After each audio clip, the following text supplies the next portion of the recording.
Let's listen in. So this is from KJM in the mornings on ESPN. Damien Woody about how good the Browns could be, reacting to something that Keyshawn Johnson had to say.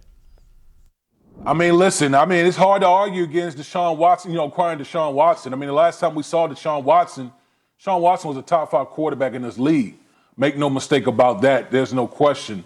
Amari Cooper, bringing him over as a receiver, number 1 receiver for the Cleveland Browns. I mean, that was really their number 1 need was the wide receiver position. They could still add on to that position.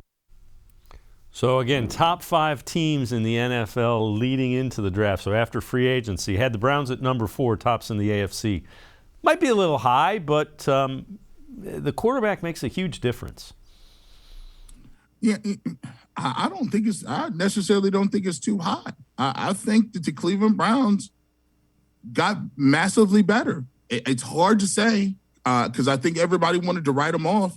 I think everybody was ready to start with the dumpster fire talk again. But when you look at what they got, it's hard to argue with them being a top 5 team in the league. I mean, the backfield alone is the number 1 backfield. The offensive line is stellar. We know that.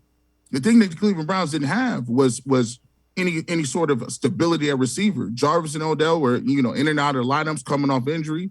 They didn't produce it, and that hurt the team. But guess what?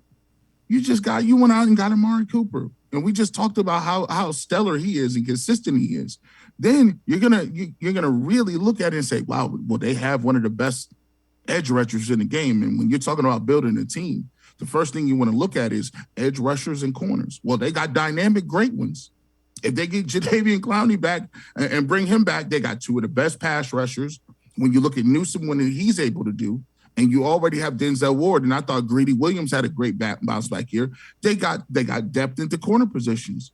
So now all you have to do is say, okay, well, all right, well, the ultimate equalizer is quarterback. Where do they stand at quarterback? And then you got one of the best dual threat quarterbacks in the game in Deshaun Watson in his prime.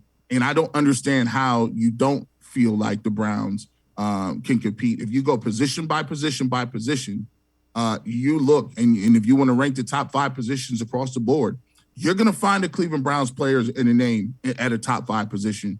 So, it's all on paper. They still got to go out and do it. There might be a suspension coming, but I even like the fact that they went and got Jacoby Brissett to try to, to hold down the fort until Deshaun Watson gets back. I think the Browns are a top 5 team easily.